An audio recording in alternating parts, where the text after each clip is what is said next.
Reporter breaking. കശുവണ്ടി അഴിമതി കേസിലെ മുഖ്യപ്രതിക്ക് സർക്കാരിന്റെ ആനുകൂല്യം.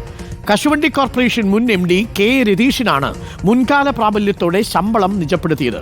2020 ഫെബ്രുവരിയിൽ നൽകിയ അപേക്ഷയിലാണ് സർക്കാരിന്റെ തീരുമാനം.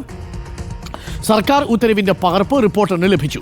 കശുവണ്ടി അഴിമതി കേസിൽ CBI കുറ്റപത്രം സമർപ്പിച്ചിട്ടും സർക്കാർ പ്രോസിക്യൂഷൻ അനുമതി നൽകിയിട്ടില്ല.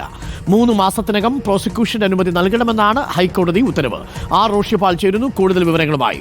ആർ റോഷിപാൽ, എന്താണ് യഥാർത്ഥത്തിൽ ഇതിലെ സംഭവങ്ങൾ? ഇതിൽ ഒട്ടേറെ വിഷയങ്ങളുണ്ട്. അതിൽ ഏറ്റവും പ്രധാനപ്പെട്ട കാര്യം ഈ കശുവണ്ടി അഴിമതി കേസിലെ മുഖ്യപ്രതിയാണ് ഈ രതീഷ് എന്നുള്ളതാണ്. അപ്പം ഇയാൾക്ക് മുൻകാല പ്രാബല്യത്തോടെ അയാൾ ആവശ്യപ്പെട്ട ശമ്പളം കൊടുത്തു എന്നാണ് മനസ്സിലാക്കുന്നത്. മാത്രവുമല്ല, പ്രോസിക്യൂഷൻ ഇതുവരെയും അനുമതി നൽകിയിട്ടുമില്ല. രതീഷിനെ സംരക്ഷിക്കുകയാണോ സർക്കാർ?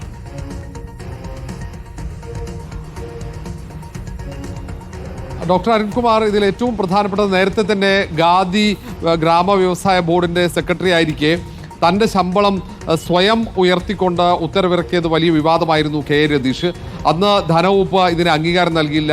അന്ന് 70,000 ആയിരുന്ന ശമ്പളം സ്വയം അത് 1,75,000 ഉയർത്തുകയായിരുന്നു കെ രതീഷ് ചെയ്തത്. പിന്നീട് അത് നടക്കാതെ പോയി. തനിക്ക് 1,75,000 രൂപ ശമ്പളം അർഹനാണ് എന്ന വാദം ഉയർത്തുകയും ചെയ്തു. നേരത്തെ ഖാദി ഗ്രാമ വ്യവസായ ബോർഡിലെ മറ്റ് ജീവനക്കാരുടെ ശമ്പളം വർദ്ധിപ്പിച്ചപ്പോൾ കെ രതീഷിന്റെ ശമ്പള വർധനവ് സർക്കാർ അംഗീകരിച്ചില്ല. കാരണം കശുവണ്ടി കോർപ്പറേഷൻ അഴിമതി കേസിലെ മുഖ്യപ്രതിയായ കെ രതീഷിനെതിരെ CBI അന്വേഷണം നടക്കുന്ന ഒരു പശ്ചാത്തലത്തിൽ കൂടിയാണ് സർക്കാർ ആ തീരുമാനം എടുക്കാതിരുന്നത്. പിന്നീട് അത് 1,42,000 രൂപയിലേക്ക് ശമ്പളം വർദ്ധിപ്പിച്ചു. പക്ഷേ മുൻകാല പ്രാബല്യം വേണമെന്ന് ആവശ്യപ്പെട്ടുകൊണ്ട് സർക്കാരിന് കെ രതീഷ് കത്തെഴുതി.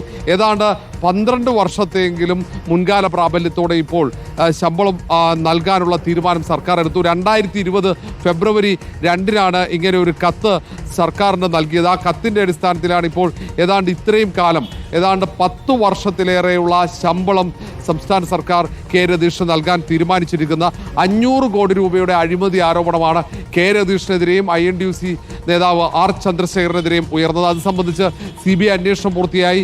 CBIക്ക് പക്ഷേ പ്രോസിക്യൂഷൻ അനുമതി സർക്കാർ ഇതുവരെ നൽകിയില്ല. കഴിഞ്ഞ ദിവസമാണ് ഹൈക്കോടതി ഉത്തരവ് നൽകിയത്. 3 മാസത്തിനകം പ്രോസിക്യൂഷൻ നടപടികൾ പൂർത്തിയാക്കി സർക്കാർ റിപ്പോർട്ട് ചെയ്യണമെന്ന്. അങ്ങനെയൊക്കെയുള്ള ഒരു പ്രതിക്കാണ് ഇപ്പോൾ ആനുകൂല്യം സർക്കാർ നൽകുന്നത്. നേരത്തെ വലിയ വിവാദങ്ങൾ, ഈ ശമ്പള വർധനവുമായി ബന്ധപ്പെട്ടൊക്കെ വലിയ വിവാദങ്ങൾ ഉണ്ടായതാണ്. സാധാരണ ഈ കോർപ്പറേഷൻ ബോർഡ് സെക്രട്ടറിമാരുടെയൊക്കെ ശമ്പളം 80,000 രൂപ വരെയാണുള്ളത്.